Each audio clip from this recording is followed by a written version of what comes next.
You're listening to the Slavic Literature Pod, your shelf-help guide to all things Slavic.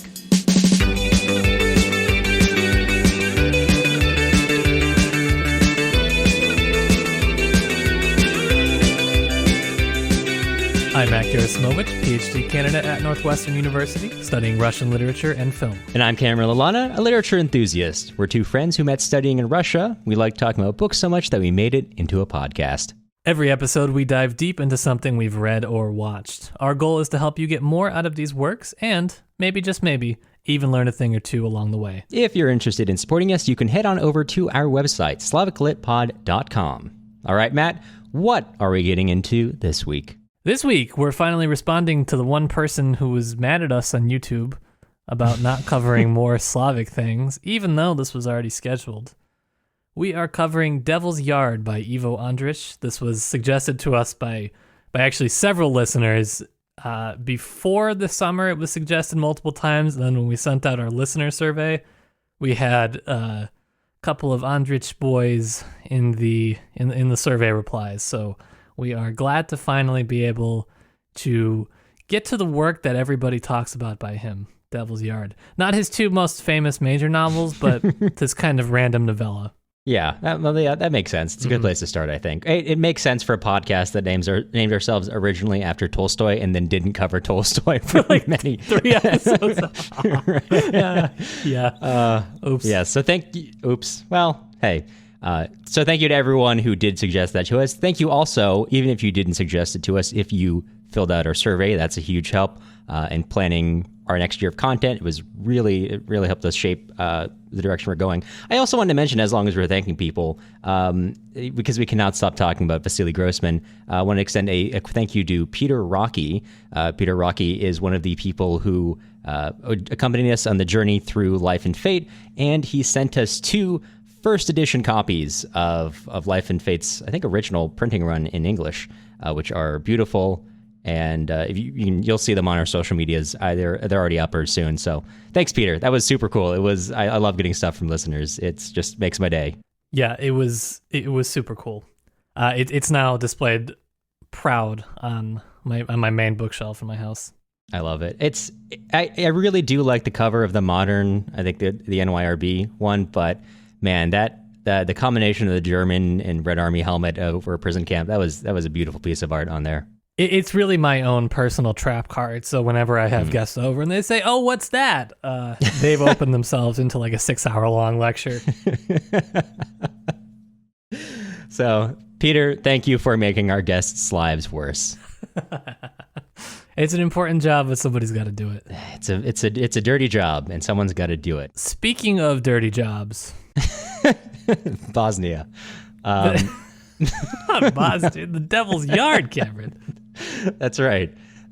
Well, so I'm excited to get into Andrić. But for those of you who are not familiar, who are not among the Andrić devotees, Matt, let's talk a little bit about, why are we covering Andrić? Of all the people we get suggested, why are we starting here? Yeah, it's a pretty clear-cut why for me, and that's that he won the Nobel Prize in Literature in 1961. And he was not only, I think, was he the only one ever from Yugoslavia to have won the award, but he was at that time, he was the first person that their Association of Writers of Yugoslavia had ever even nominated for the prize, which is super cool. And as the section on Wikipedia that I found notes on this specifically, that he beat Tolkien that year, Tolkien, Frost, and Steinbeck that year, which is quite a list of people to absolutely give it to 1961 for that prize. I didn't verify that source at all. I'm going to take that at face value because I think that's awesome. Big if true. Seems to be true. Big if true. Yeah.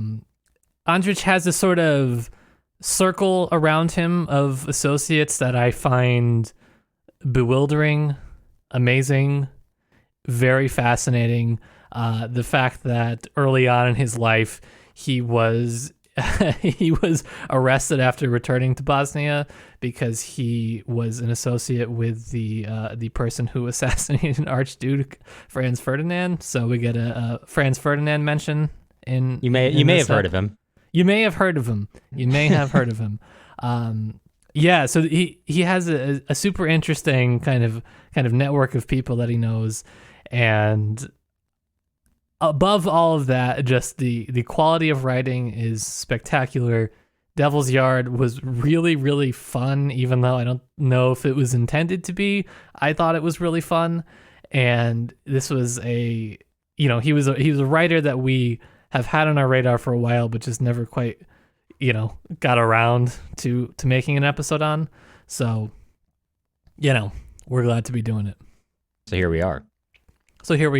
I feel like we kind of have a lot to talk about the novella, so I don't want to go too deep into, biography. There is a biography written on him in English, I believe. So if you're interested, yeah, is your friend. You should look it up. He's interesting. I think, not to belabor the point too much, because as you say, I think it's worthwhile getting to the work, but I was just so fascinated reading this because he grows up in a very particular time, right? He's born in 1892 and then Austria-Hungary, later on, Bosnia-Herzegovina. And so he's like coming of age in this, like this latter era that kind of we're through throughout Europe, this kind of era of ethno-nationalism where you start getting, the creation of the modern nation states that we understand now. And we're on the latter end where these smaller groups are trying to also do the same thing, as you might have gotten from his association with Gavrilo Princip, right? And so he is in this very interesting era where, the formation of Yugoslavia, he spends through after his arrest, after finishing his PhD in 1924 in Austria, right? He works for the diplomatic service for Yugoslavia, first the Kingdom of Yugoslavia, later on Yugoslavia under communist rule. So he's in this super interesting, very diverse era, and that's going to be reflected in the Damned Yard or the Devil's Yard, depending on your translation. And I'm really excited to talk about it. Yeah, so I said we dive deep. I said we get into it. Let's talk about it. Okay, so what is the Devil's Yard or the Damned Yard? It's published in 1953, and it's set in the late 19th century. You are basically being told the story of Brother Petar. Brother Petar is a Bosnian monk, and he has died recently. And a sort of another brother in the convent is conveying to you his story, specifically his story of the time he went to Istanbul and was arrested because of a political issue that he was not involved in, but he was a convenient person to arrest. So he's arrested. He spends a little over a year in this place known as the Devil's Yard. And the narrative itself is basically his retelling to this young monk, especially of the people in the Devil's Yard. These kind of colorful prisoners, Zame, the man of many lives and many wives, and his tales. Chaim, who is from this Greek town, Smyrna. Karagoz, the warden, this very strange man whose life is tied up in the Devil's Yard. But most importantly, this young half Greek, half Turkish man, although at that point in time just identified as a Turk, Camille. And Camille is this very strange, very kind of regal figure who is very well educated, mostly self-educated. And the story of the Devil's Yard is essentially Petar's retelling of him getting to know Camille and his very particular background, which, as we learn through the story, he has a difficult background in this Greek town, Smyrna, which is, part Greek, part Turk. He himself being mixed Greek-Turk creates a lot of issues when he tries to propose to a Greek girl. That leads to a fury in the town that a Turk could possibly want to marry a Greek girl. That leads to him kind of retreating into study, especially the study of a would-be sultan from the late 15th century, Sultan Jem, who is his brother is the sultan, but they fight over that position. This is something that really consumes Camille and leads to his arrest when a rumor starts that he's studying Jem because he believes himself in some way to be in a similar role, perhaps. At least that's how the rumor goes. And this local official, and this time this would be as part of Austria-Hungary, I think, is like, hey, well, that's not quite the place for that. We don't need anyone causing trouble. And so he arrests Camille and sends him to the Devil's Yard in Istanbul. And the rest of the story is Petar getting to know him and learning more about Jem's story before Camille disappears, and Petar is later brought back to Bosnia to relate the story to this young monk before dying, which is the story in it seems pretty straightforward, but when you actually get to the narrative aspect, it gets much more complicated. And maybe this is a good place to turn it over to you, because I think the idea of narrative is something you really want to talk about, because it's so strange and interesting and difficult in this novella. Yeah, this was kind of the main thing that I was plucking from this story, and it was backed up by a random article that I found from like 1976. Thankfully, it's called "Narrative and Narrative Structure" in Ivo Andric's Devil's Yard by Mary P. Coote, 1977. Sorry for you 70s devotees there. And it was, unfortunately for me, basically my exact takeaway from the novel. Really unfortunate when you find the main point that you wanted to say written by somebody else like 40 years ago. But what are you going to do? 50 years ago? Wow. Anyways, so you pretty much have it on the way that the narrative kind of shifts from one character to the next, but then there's also the kind of external narrator. There's like you have this sort of omniscient narration happening at the same time. So it's not actually even the monk telling Brother Petar's story. It's the narrator telling you about the monk that's telling you about Brother Petar's story, who is then filtered through Chaim and the Gem Sultan and, everybody else. And sometimes the characters sort of seem like they're telling their own stories, but then there's always this external narrator who seems to be bringing you back to the fact that they actually are not, and that what you're getting is a filtered version, and what you're getting is the version without this really annoying, sort of speech pattern that this person has. And what you're getting has omissions, and it's a really interesting way to frame this story. And I think that the way that it's best thought of then is it's not really like one novella, but rather what it is it is almost like an archaeological dig, right? You have layers upon layers upon layers of a story that's being told from somebody to somebody else, to somebody else, to somebody else, to the narrator, and finally to you. So you have like 5 revisions of this story by the time that it gets to you. So you know that what you're getting is not like some sort of objective truth or some sort of objective whatever, some sort of, it's not, even though you have this omniscient narrator, this sort of omniscience, all it really grants you is the power to know that you don't have the full story, which is super frustrating. But I think for the purpose of this story, it almost gives it this effect of this sort of mythology, this almost sort of folklore. And this is referenced in a few of the articles that I was kind of looking at on this. And it's also referenced directly in the text when we get to certain characters, when we get to the Sultan, as I call him, right? And the way that story starts is by these sentences. In a grandiose new setting, it was the primordial tale of 2 rival brothers. Their contest began with the creation of earth and time and has recurred in every generation and everywhere.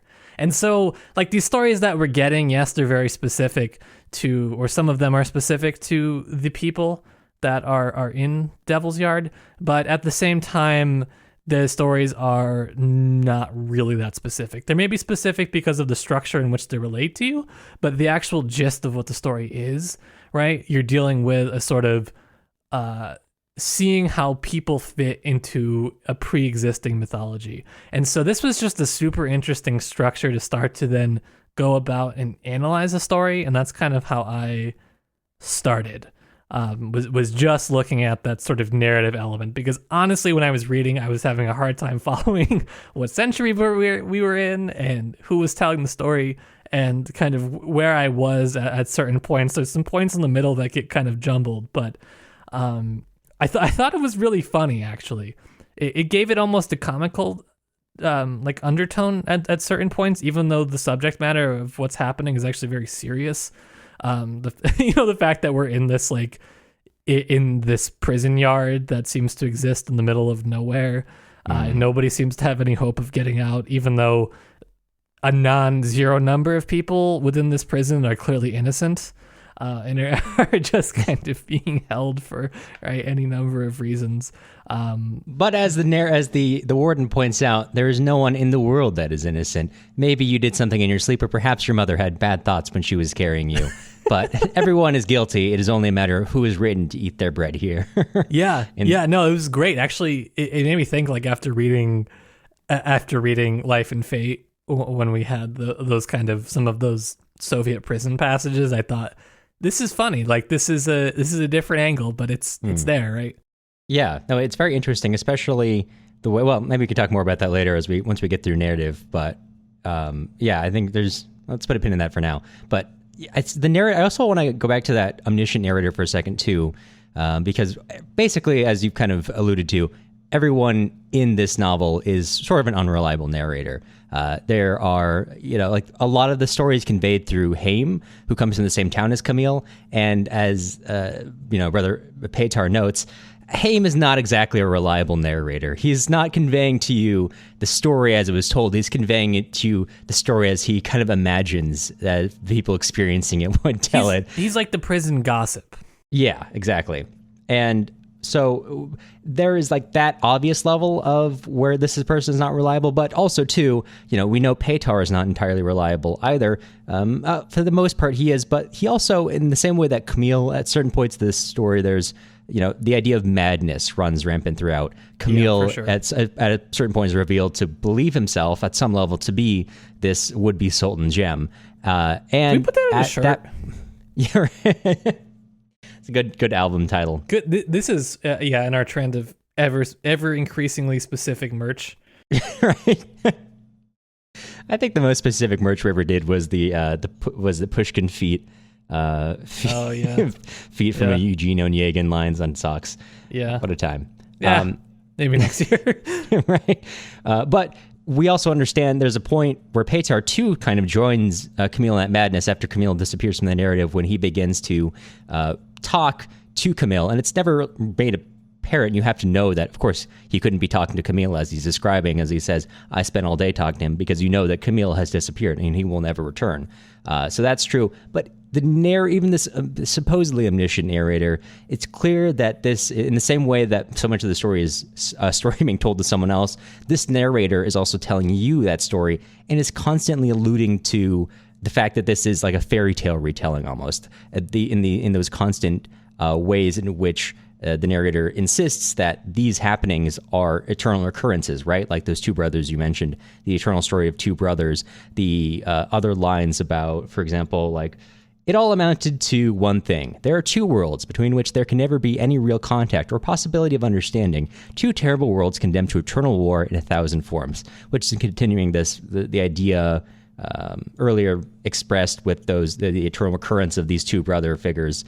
And lines of that sort are continually happening throughout the story as the narrator is like almost leaning over to you over tale and being like, here's the moral of the story in a certain way in this certain fairy tale logic. So, at every level you understand that this is a story which is full of incomplete understandings, but that's not in any way a negative. It's also not a positive too. I think the very fact that this might be could be understood to be, I don't even know what you want to say about it. It could be understood in a lot of ways, but at the very end of it, it gives you these lines. And this is the end. There is nothing more. Only a grave among the invisible graves of the friars, lost like a flake in the deep snow, spreading like an ocean and turning all things into a cold desert without name or sign.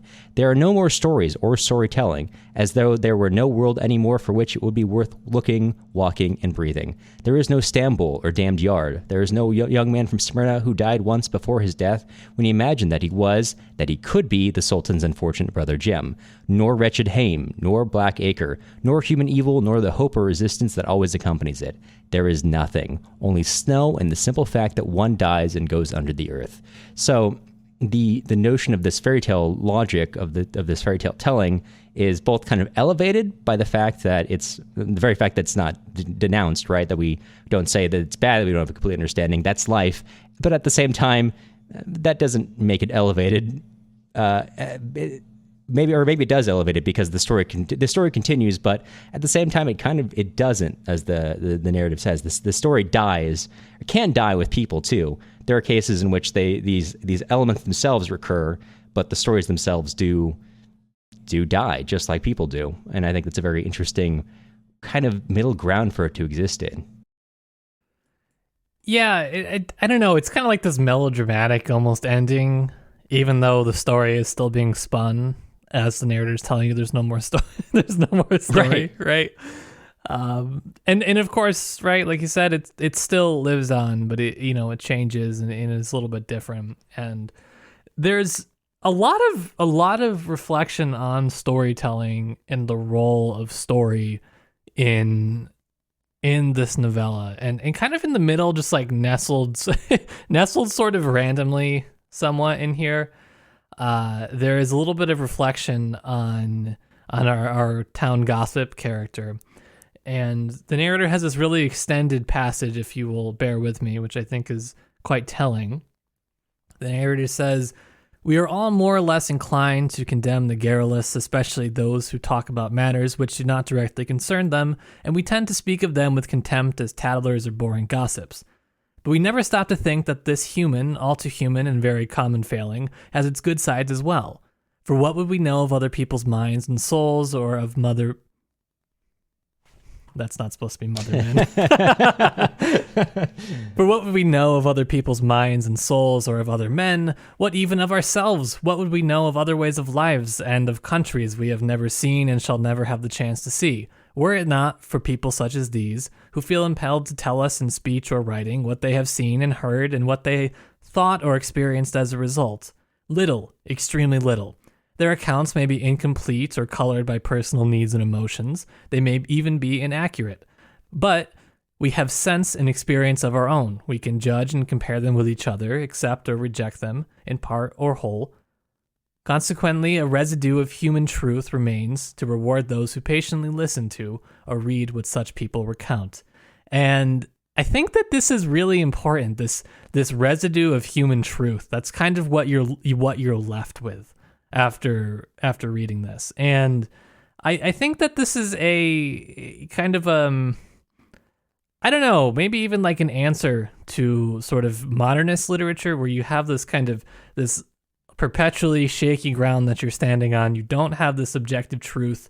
And so then what does the role of art, what does the role of literature become within that system, where you have no sort of North Stars, so to speak? And I think that he's kind of actually answering that in a roundabout way through Devil's Yard, which is to say that these systems that existed, that when we thought we had it all figured out, we didn't quite have it figured out, but we had something figured out, because within all story, within all mythology, and within all folktale, within these stories that have been told since the beginning of time, there is a residue of kind of our common truth and of some kind of human truth that remains in that. And so I think that it's really interesting to ascribe anything positive to this character that you kind of thought was going to be maybe the troublemaker, maybe the driver of conflict. And he's really not. He's really the one that actually gives you the story. And so without him, we don't have a story. There's no narrative. We really have nothing. The story can't go on without him. And so this is a really interesting way to kind of walk away from Devil's Yard. And this was kind of, I don't know, it ended up being like more significant than I thought. And I had to go back to find that quote because I knew it was lurking somewhere, and I knew it was going to make my point, which is perfect. So I had to go back to find that right before recording. Yeah, it is interesting. Maybe that resolves that tension where you say at the end of the story, when it says, okay, well, there is no more story because we go and we die, but at the same time, you know, the text of the body of the story seems to almost reject that idea. But maybe this idea helps resolve that apparent contradiction where the individual humans and their lives and those stories do die and fall apart, but this kernel of human truth, which continues to be passed on, maybe in the particular story, maybe in simply in that eternal recurrence of this theme for one reason or another, is what itself is like eternally human. But it doesn't, the individual's perhaps less eternal. Well, yeah, of course we are. And we're all in some ways patterned on some sort of mythology. I mean, you can look at many of the different problems that we have in our lives, and like, it's almost as if patterns sort of, they perpetually, repeat. And that's kind of what mythology is. It's the sort of repetition. And you can trace similar issues in your own life on a much different and smaller level, probably, right? To, some kind of mythology or some kind of folklore. And so I think this was a really interesting exploration of that. And the Devil's Yard is such a great setting for it because of the fact that it is basically, it's not fake per se, but it's otherworldly. And there's, a bunch of different lines that talk about this. One of them, kind of towards the beginning, says, "The very location of the yard was extraordinary, as if calculated to inflict the greatest possible torment and suffering on the prisoners. Brother Petar often returned to this point when trying to describe the place. From the yard, nothing could be seen of the town or of the harbor or of the deserted arsenal used as a dump on the shore below. Only the sky, boundless and merciless in its beauty." And I thought that, again, this is another thing that the narrator does frequently, which is remind you that the story has been told to them many times, saying, "Oh, Brother Petar, he often used to return to this point. He couldn't describe it back when he was telling me the story. Now I'm telling you the story, but I've heard the story many times." And I just thought that was very interesting, because there's a lot of moments like that they're sort of nestled in, and so you never actually have like a constant narrator for a lot of this, right? And it's super interesting. That's all. Yeah, which is kind of funny because, again, going back to how the story is told, you also noted this in your notes, but there is more than once the story describes storytelling, and especially all these characters who've got very strange forms of storytelling. Brother Petar has it, Camille has it. I think they're both basically used. I think the way Petar is described is, he talked like a man for whom time no longer had any meaning, and who did not, therefore, attribute any importance to it or its role in other people's lives. His tale could stop, go on, repeat itself, anticipate, go back, and once it was ended, be added to, explained, and expanded, regardless of time, place, and the real, forever established course of events. Which is exactly how this story is also itself told, as it goes back and forth between different narrators telling you about, like Haim so often telling you about Camille's backstory, or Camille telling you about Jem's story, or Petar opining on Karagoz, the warden, all these different back and forths. And the idea of Jem, there is a particular section where we learn the most about Jem, but many features of his life pop up here and there. The same is true of Camille, the same is true of Karagoz. There's very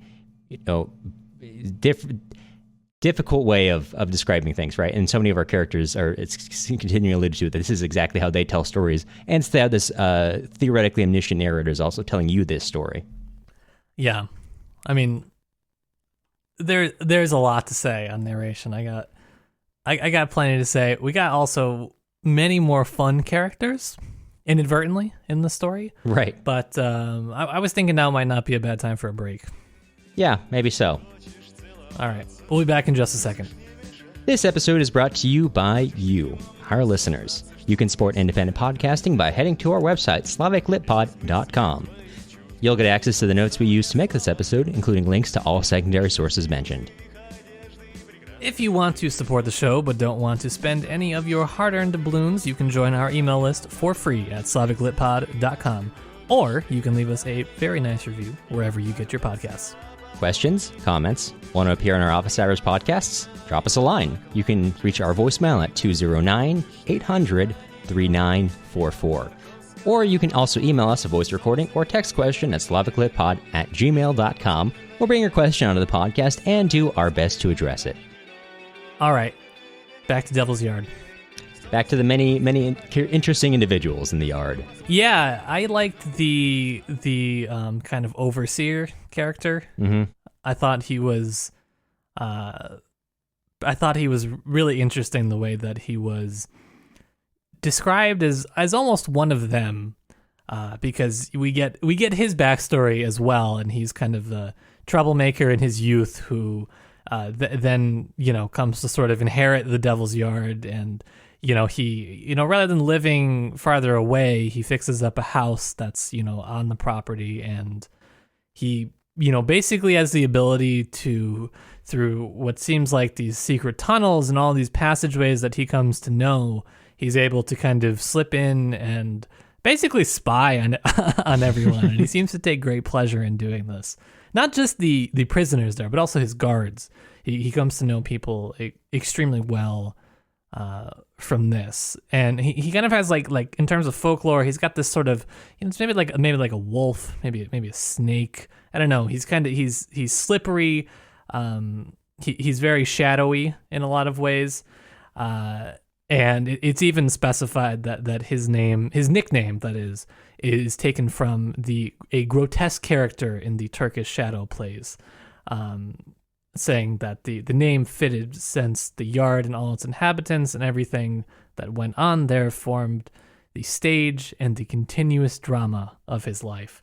And it's a very, that's a very great way to outline kind of what these parts feel like, where you get the backstory of him kind of harassing the various people, trying to trick or force a fake confession basically out of people. Right. There's a number of instances described that are kind of humorous in the way that they are told, even though again they have really horrifying effects, I'm sure, for those individuals. But that mentality and that sort of feeling of this being a continuous drama unfolding where he's the central character, even though he's really only mentioned in the second chapter, I think, where he's described and given a formal backstory, and then we kind of don't really hear about him much ever again. That part, I thought, that feels like his drama, that's his kind of scene. And he really makes the most of it inadvertently, since it's a story being told about him, he's not telling it. It's just very interesting. Yeah, his figure, when I'm reading him, it almost makes me think the Devil's Yard to me, it reads almost like a purgatory of sorts to me, right? You've got this place where, people pass through here for various reasons, and depending on how they act, they get exiled, they get executed, they get released. Hard to say, and often it does not necessarily relate to like the two people can act the same way, both be innocent or both be guilty, and maybe one gets let go and the other gets exiled. Hard to say. It all kind of relates to how Karagöz reacts to that particular prisoner. And so there's that line we kind of mentioned earlier where Karagöz kind of tells everyone, like, everyone here tells me that they are innocent, but none of you are innocent. He says, just don't let anyone tell me that someone's innocent. Not that, because there's no one innocent here. No one's here by chance. If he's crossed the threshold of a courtyard, he's not innocent. He's done some wrong, even if it was in his sleep. If nothing else, then his mother had evil thoughts when she was carrying him. And then he goes on to say that it says that's true of everyone, thousands of people who are guilty who are also not in there. And it says, I know people, they're all guilty, only it's not written that all of them should eat their bread here. And it's very much like draws on this maybe idea of original sin, where it doesn't matter your individual actions by some ancient original sin or just by the nature of our humanity. There has been a sin at some point. So yes, everyone is guilty. And yes, you all must pass through here and you'll be judged in some sort of way. But Karagöz is not a sort of even judge. He's a very like fairy tale-esque like trickster god, where he's very, he's got a strange set of rules, but no one knows what the rules are. And frankly, he also plays around with those rules themselves. It really reminds me of this idea of in the Hebrew Bible, or sort of in the Bible too, Ha-Satan, right? And I think at this point, especially because of the influence of Christianity, Satan is commonly portrayed as like one particular, like this damn devil who rebelled against God and was thrown out of heaven, and is then opposes God forevermore. Depending on which form of the Bible you read, that may not necessarily take, right? In the Hebrew Bible, also known as the Old Testament, there is no particular form of Satan. There is Ha-Satan, the Satan, which is more of a title, right? The accuser, the questioner. And that's someone who is like kind of probing at not only God, but even other characters, right? If you read the book of Job, this Ha-Satan. Oh boy, Cameron's favorite book. No, never stop talking about the book of Job. But like Ha-Satan is hanging out with God and it's like, hey, that guy Job, he only likes you because you've got, all these things. And if you took all these things away from him, he'd stop liking you, right? So like you've got this figure, like even down to Satan being the serpent in the garden, right? In the book of Genesis, like it's this kind of a later interpretation we put on it. So like Zargos to me occupies this very similar space as this questioner. I think the questioner in like the Hebrew Bible has this kind of almost like I'm trying to get at the truth. I'm sort of doing the Socratic method to work through all these options. Zargos occupies a similar role, but much more like a trickster god, is not necessarily like he's just trying to make something happen here. He's letting some innocent people go. He's condemning other innocent people. He's letting some guilty people go because they're all guilty. Doesn't matter. Innocent, guilty of this particular crime. I'm sentencing you for some part, for the sin of existing, maybe. But in other times, it's shown that he's clearly like capable enough of like trying to resolve situations. There's a point in which some merchants end up stealing a great amount of money from the Istanbul government, and once they're arrested, he figures out a way through some amount of torture to get that money back and let them go. So everyone's sort of happy, right? He's solving these things. He's getting at the truth, a form of truth. If there can be said to be one truth, maybe not, but he's getting at this in one way or another. And he operates in this really strange way that I can't quite explain. It makes me really think of, as you alluded to earlier, Katzenellenberg and Grossman's Czechist with that very peculiar sense of logic. It's very similar, yeah. He's an interesting figure. I quite like him actually in the narrative. I think he's kind of fun actually, based on how like I didn't really want this to be like another Life and Fate. After just spending so much time with that novel, I didn't want something that was going to be just a brutal description of torture in a prison, because unfortunately for us, that's a lot of what we read in Slavic literature. There's quite a lot of that, maybe disproportionately so. And so when this book started, I thought, okay, here we go again. That's what this is going to be. And then it was something so different. It was not at all what I was expecting. And like I said, I spent a lot of time thinking about that sort of narrative structure, and I wasn't really sure what to make of it or what to draw as like my central conclusion from it. And I think I've been working towards it throughout this episode, and I think that, again, this article on the narrative that I mentioned, I referenced, has a couple of really good points and a couple of points that kind of help pull it together in a little bit more of a coherent way, I suppose. And this one kind of references, I think, that quote that I pulled on that residue of truth. I love that phrase so much, residue of truth. And the quote goes, "His approach, Andrić's approach, to the traditional narrative of Bosnia is not simply descriptive. He also attempts to demonstrate in his own literary fiction the process by which legends form in significant patterns to reveal a kernel of truth within." And so I'm in total agreement with this, and I'm starting to think then, right, like, okay, so what does the story represent? Is this sort of an attempt at reclaiming a narrative of a country or a region that so often has its history told by others rather than speak for itself? And again, from this article, there is this quote that says, "The prison metaphor of Devil's Yard simply makes more explicit the enclosed nature of the world in which the characters in his stories exist. Characters escape captivity by creating works of art, in words, by telling stories, and so on." And so I think in one sense, it's perfectly reasonable to read this as sort of, like I said, as, kind of maybe in some ways a reclaiming of sort of an artistic sphere within a country that's perhaps overlooked, not studied as frequently. But I think that would be coming up a little bit short on why he is a Nobel Prize winner. We don't we don't give we do give Nobel Prizes for a lot of bad reasons, but we totally do. That's a separate topic, though. I think, though, what I would love aspirationally for this Nobel Prize, or any Nobel Prize to represent, is not that you are the best in your country, right? It's not that, oh, you're great for like a writer from Yugoslavia.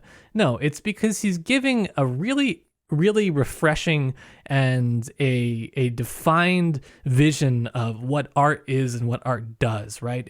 It's helping these characters escape their captivity. Maybe it's helping him escape this any sort of captivity he feels or felt in his own life.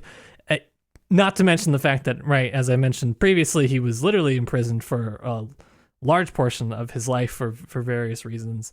And so this is a great summation of why the narrative structure here, it's not just this fun little game he's playing, right? It's actually it's the foundational method of his storytelling in this novella. And I admittedly have not read his other novels, and I soon will be reading them. However, I think that I would be curious to see how much of this then gets carried over to any of his other work. But this was a great read and a great puzzle to sort of feel like I've solved, even if I have more to explore. Yeah, because there is so much to explore in this, right? Like, in this idea of escaping captivity, right? As you identify, it's not just we're literally talking about, okay, there are certain people in prison and this is how they escape. It is about captivity, as you said, in life too, right? If we go to this character of Camille, this very interesting figure who is sort of like the central figure in this text, but he's also not. He is one more, it's like theoretically he's the character on which the rest of this hinges, but he is in his own ways not really that much more important than, say, Karagoz or than, say, Haim, right? If this whole story couldn't exist without those two either.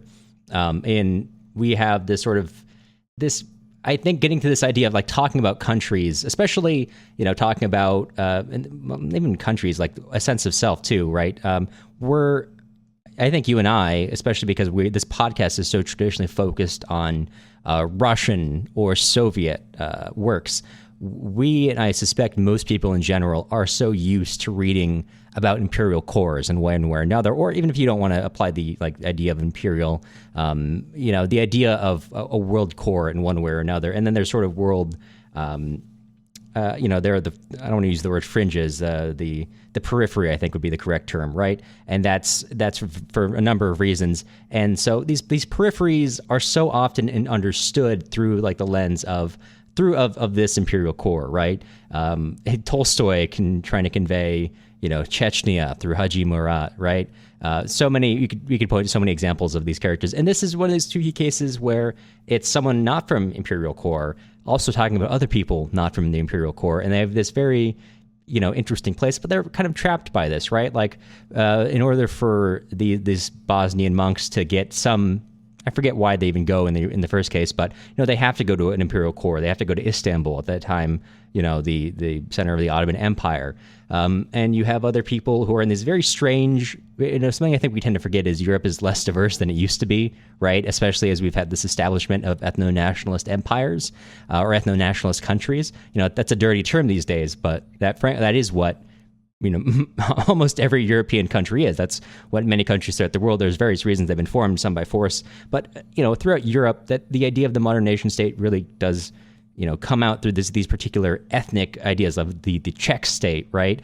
The German state, the Italian state. And that was not true even 250 years ago, right? That was an aspiration. And at the same time that these states solidified these ethnic groups, there are also ethnic groups that did not get a state and have kind of been forced out for one reason or another, right?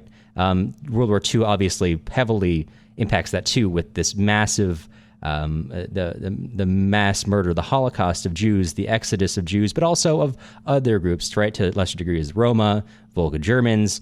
You could keep going of these as groups move to other places, right? Especially places they maybe felt more safe or out of necessity.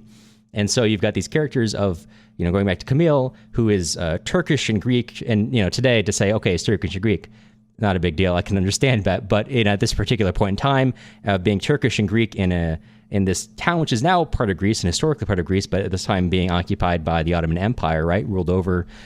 He's captive of the empire, right? He's captive because he's arrested on the grounds that he could potentially create trouble for the Sultan, or even, as it said, the official overseas it is kind of overzealously wanting to avoid any trouble that could be problematic for him. But it's also like this social aspect. To me, and to you, and I assume to all of our listeners, it's no big deal. Okay, Greek, Turk, sure. Well, if you're Greek or Turkish, you might have some additional ideas, right? But this is something that's so relevant to his life because he retreats into this study of gem originally after asking to marry a Greek girl, and this whips up a fervor in the community that he would his father's Turkish, so he is Turkish, and so that's ridiculous. The father, as the text says, the girl's father, otherwise a Philistine, small in stature and mind, behaved like someone deranged, suddenly beset by delusions of grandeur, heroism, and a desire for martyrdom. I'm an insignificant man in position and possessions, he says, but I'm not wanting in my faith and fear of God, and I would rather lose my life and send my daughter, my only child, into the sea than hand her over to an infidel. And he went on, as though he and his faith were the main thing, and his daughter merely incidental.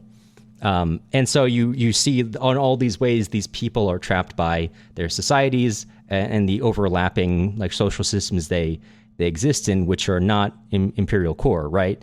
If you look at, I don't know, for example, let's go back to The Captain's Daughter with Pushkin. We're being told these stories from the perspective of someone who's from the imperial core. And in The Captain's Daughter, he's going out to periphery, and that's a strange experience to them. In this case, we're working with people. Camille, brother Petar, when he goes to Istanbul, Haim, who's Jewish in this primarily Greek Turkish community, right? All these other characters who are not and exist in their own way, and they exist almost as strangers in this society and in all societies they're in, not coming from their home. The Bulgarian merchants who Petar initially shares his cell with, they're all out of place. And sort of permanently out of place, which is a form of captivity in and of itself, right? And this really ties into the story of Jem, who is also sort of a member of Imperial Core, right? He is a member of a very powerful empire, but he spends his life because he, fails to take the country or fails to take the empire from his brother. He must flee into the European West, and the European West treats him like a doll, trading him around, using him as a bargaining chip for the rest of his life.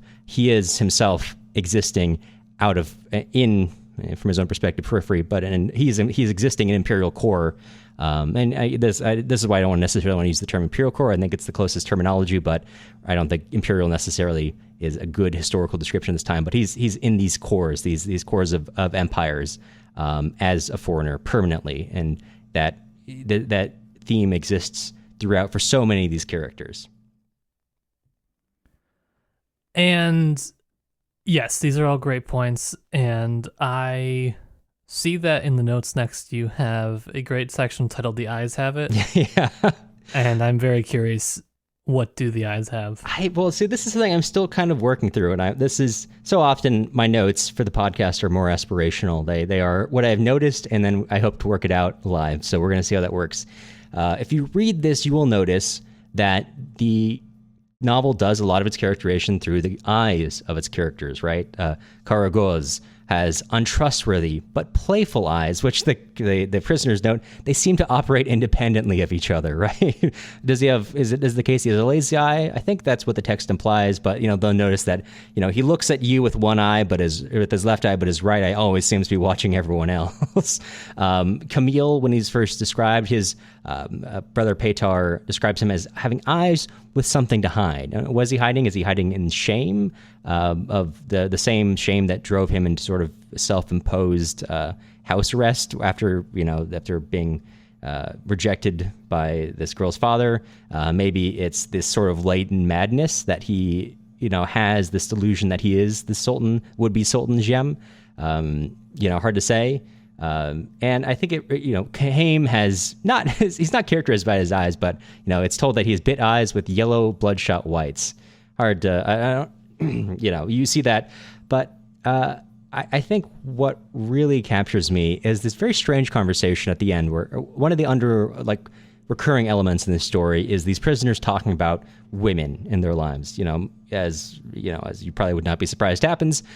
There's some prisoners who say, "Oh, let me tell you about this woman I was married to, or this woman that I was seeing," and at the very end, these characters, going back to this idea of they're all operating they're operating in a multicultural environment. They're debating which ethnicity of woman has the best sort of eyes: Chechen women or Armenian women, right, or Georgian women, and what do those eyes imply? And then at one point, one prisoner kind of like yells at everyone else and says, "When someone says she has wonderful eyes, I get really mad. What sort of eyes, damn you? Eyes. What are these mere things that we carry in our heads that stop us from bumping into doors and missing our mouth with our spoon? And what are these two heavenly miracles? There's no comparison. That occurred once on this earth. Once and never again. And so much the better. Less sorrow and strife. Such eyes ought not to die like others, or they should not be born into this world." And I think that at the end there, the prisoner is continuing an earlier remark about, I think, a Georgian woman or maybe an Armenian woman who had like these particular eyes. And so I'm trying to work through what this means, because obviously it's, okay, so the eyes are characteristic of what you are. The way you look at the world says something about you, reveals something about you, even when the rest of your body tries to hide it. But also, right, like what does it mean that that we are not only told about the eyes from the narrator, but the prisoners keep talking about the eyes? I'm still trying to work through that, and I don't really have an answer just yet. But yeah, there's just something that captures it. This story is so interested in eyes. I don't have an answer for you either, but I did notice this at a few points. I missed some of these though. This was good, a good summary of all the eyes that have it, but I mostly noticed it for our kind of prison guard. That sort of, that debate over whether the eye sees everything or sees nothing, and I thought that was kind of interesting. I guess probably, in Devil's Yard, there's that sort of feeling that you're always being watched, and so I guess that it does make sense that the prisoners would be paying close attention to people's eyes. And, like you said, it seems to give some kind of indication as to a person's character and their personality, their kind of intention. And so it's interesting. It reoccurs quite a lot throughout the novella, though. Yeah. And I really love that last line there. Again, I don't have a deeper explanation of it, but when this prisoner is saying it, says, such eyes, such wonderful eyes, ought not to die like others, or they should not be born into this world. There's just something about the idea of, I don't know, something too pure to possibly, it shouldn't exist, right? Mm-hmm. It shouldn't live like us, or it shouldn't exist at all. I just like that idea, that concept, but I don't have anything to tie it into at the moment. Well, we'll see when we read his next novel. That's right. If it recurs. I don't know. Sometimes authors have different things that they fixate on. Yeah. So maybe Andrić is a real eye guy. Who knows? Who knows? I would be curious to explore that further. Not I. Not I. Nope. Yeah. Nope. But I don't know. There's a lot. I feel like there's, as we talk about this, we joked before we came in that, okay, we both of us kind of have one point we want to make, but the more I'm talking about it, the more I'm realizing, more, as we always knew at some level, there's just so much to talk about here in what this novella is getting at. And I think, well, if you're reading this, I think the narrative, there's a lot of things. I think the narrative element is the most important thing to pay attention to, right? This weird storytale logic, this way it's told to each other. There is an article, Ivo Andric in English translation by Albert Lord, who says of The Devil's Yard, through the balance of irrationality and suffering, man attains a balanced view of himself as a mixture of reason and madness, and he comprehends his world and life as compounded of similarly disparate elements, which is, I think, a good way of speaking to this, right? Of that there is not necessarily a contradiction in the way these characters understand the world, whether they are in moments of lucidity or in moments of madness, as is the case with Brother Petar, right? Is Camille no longer a reliable narrator because he believes himself to be the Sultan's gem? No, I think that there is no contradiction in the fact that maybe madness is not something that is... There's a particular form of delusional madness, which, of course... afflicts many of these characters, perhaps a result of living in this dangerous prison environment. This, throughout the course of the novel, Haim, it's noted, is more and more afflicted with delusions of being watched or, being spoken about. And perhaps that's not delusional at all. After all, he's in a very particular prison, which, as it's noted, has secret passages. Karagos is watching these prisoners. That could be a form of madness, or it could be completely justified, depending on the environment. But it doesn't matter which one is true, right? And it doesn't. The fact of form of delusional madness also does not make him a less reliable narrator. He still is our primary way of understanding Camille. Even after Camille disappears, it's only through this more mad form of Haim that we continue to understand him, or what happens next to him. Gem for Sultan 2024. Yeah, and maybe it's also, I maybe stop hearing for a moment. I think this is also a point that Lord makes. I should have noted this. So this is something I read but forgot to write down. I think there's something very particular in Camille's disappearance too, as long as we're talking about characters and madness, where we keep saying that Camille disappears, and maybe we should say Camille disappears because the guards disappear him. He is interrogated, and they are basically like trying to figure out what to do with him, because it's still not really clear what crime he's committed. And in this interrogation, as Haim relates to us, he admits to believing that he is Jem, the Sultan. But that isn't his actual crime. The actual crime is that they then try to move him, and he fights back and bloodies one of the guards. And from that point on, no one knows what happens next, because I forget it was basically someone was overhearing this, and that's how everyone else hears the story. But the guards then bustle him out. So what happens to him next? Is he moved? There are people in Smyrna who are, as the story notes, trying to help him get him out, because they see him as just like he's a local boy. He's a bit foolish, but he's not dangerous. So is he let go? Is he exiled? Do the guards just murder him for the crime of bloodying one of them? Probably that last one, but it is a tough disappearance, but also in another narrative that might be a big point, right? Like his disappearance, and it is a big point here, right? It is what brings brother Petar into his own form of madness, but the very fact of the disappearance of an individual does not indicate the end of the story. The story continues regardless. It is all of their stories together. Maybe that's what I meant. When I said earlier that Camille seems important, seems like the locus of the story, but so is Karagoz, so is Haim in their own ways. And that any of these particulars don't matter as much as the story itself does, as you kind of alluded to earlier, as like the legend that they make. Well, and the characters aren't usually even present as they're being spoken about.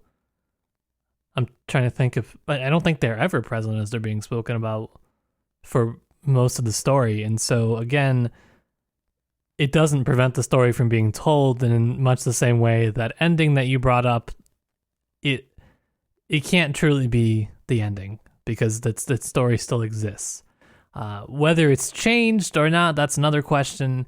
It's kind of inevitable with oral storytelling traditions, but again, the presence of someone and their history isn't necessarily dictated by a true presence in the sense we would typically think. It is the story that is their presence in the novella. I think that's a great way of putting that. I stuck that landing, didn't I? Yeah, I know. I think I didn't know. I didn't know if I was going to do it. We didn't, but just like a good gymnastics routine, we came down off that bar, dismounted nicely. Wow. I think, is there anything else you want to cover? I feel like you said, I think that's a good place to leave it for now. I mean, there's a lot. If you read the story, you're going to see there's so many elements, so many moments that just leave you thinking, but we can only say so much. You should read the story. You should. It's quick. It's not that long. It's really good. It's relatively easy to find. Relatively easy to find. Yes, you can find their copies online from I assume not illegal sources. I don't know. Hear that, NSA? We certainly do not know. I got my copy from the Gem Sultan himself. He's a large patron of the podcast now. Yeah, that's why we are in an ongoing war with the Ottomans. It's I don't like our support. Yeah. Everyone's warring over who gets to support us. Yeah, exactly. Just the Catholic Church, the Ottoman Empire. Everyone's fighting. Yeah, they are, but we're trying to stay independent, so make sure you support us on our website. For just $3 a month, you can prevent us from becoming a mouthpiece. Yeah, for the Gem Sultan.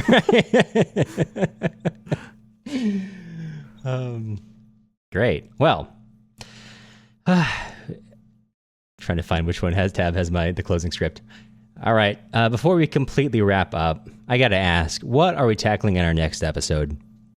Next episode, we're going to be tackling The Street of Crocodiles by Bruno Schulz. This is a story that was again recommended by one of our supporters probably a million years ago at this point, but another one that I'm glad to be able to talk about. So if you're planning on reading along with us, be sure to pick up a copy through our affiliate links on our website. To help keep our show independent and for exclusive access to notes containing all of the research that went into this episode and embarrassing childhood photos of the Gem Sultan, head on over to our website, slaviclippod.com. Before we let you go, we want to extend a sincere thank you to all of our current supporters. Direball, Cynthia, Seamus, Camille, Emma, Lauren, Erica, Michelle, Juliana, Diane, Oleg, John, Timex, Melissa, Baron, Aldo, Ben, Gabe, George, Claire, Amy, Allie, Soraya, Jackson, Molly, Emma, Mike, Marianne, Mickey, Eric, Reagan, Mike, Peter, Eric, Ben, Claire, Jeff, Inez, Mai, Robert, Joseph, Daniel, Lou, Nina, Gary, Janice, Mary, Ann, Isaac, Emily, Amanda, Caitlin, Yitza, Irini, and Pack Rob. The music used in this episode was Staroye Kino by Peremotka. You can find more of their stuff on Bandcamp or Spotify. The links and spelling are in the show notes. You'll hear from us again soon. Hey, hey, hey, hey, hey.